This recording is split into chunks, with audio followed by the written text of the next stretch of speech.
خاوتي واش راكم شويه ان شاء الله تكونوا كاع بخير. خاوتي قبل ما نبداو الفيديو الله يجازيكم ديروا لنا لايك، واللي ماشي مشترك يشترك مرحبا به. اليوم الاعلام المغربي راهو فرحان يا اخويا، او جاب لنا واحد الخبر تاع واحد الكاتبه امريكيه خبيره في الامن السيبراني. خاوتي هاجمت الجزائر، دوكا وليتو كل ما نهبه ودبه يهدر على الجزائر.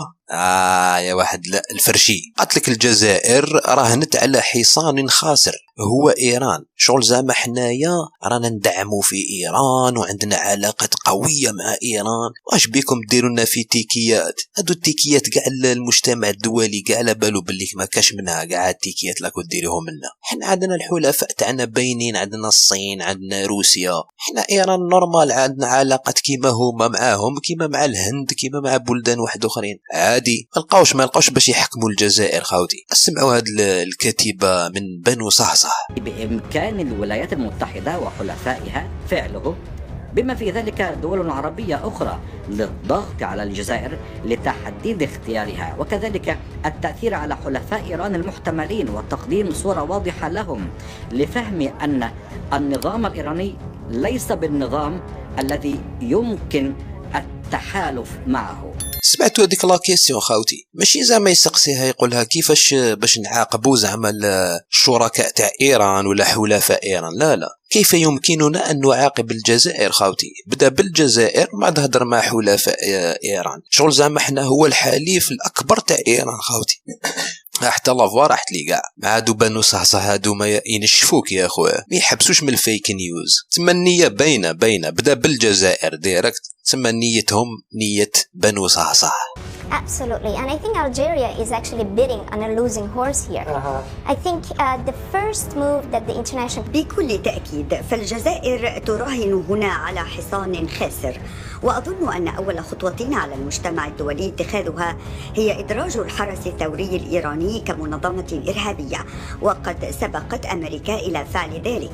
وعلينا أن نتذكر أن الطائرات المسيرة وسلاح الدرونات هو أداة من أدوات الحرس الثوري الإيراني يستخدمونه لكل أجنداتهم وأهدافها في المنطقة.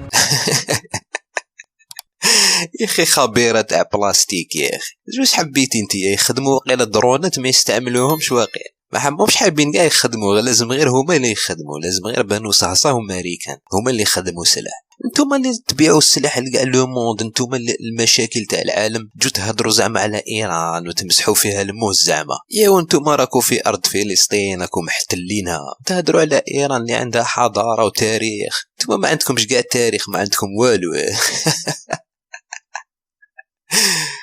وبالتالي يجب التأكيد على الطابع الإرهابي لهذه المنظمة، ويجب تصنيفها كذلك. ويمكن للولايات المتحدة أن تقود هذا الأمر للمطالبة بحلفائها ثم الخروج من المفاوضات مع هذا النظام الذي تلطخ يداه دماء الإيرانيين.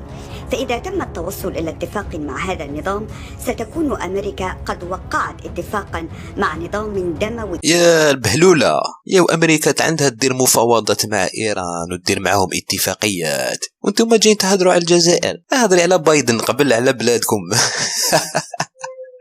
الجزائر بعيد عليكم والجزائر ما تلحقوا لهاش، صبع الصغير تاع رجلها ما تلحقوا لهاش. اخطيكم من الجزائر، اخطيكم راح تهبلوا.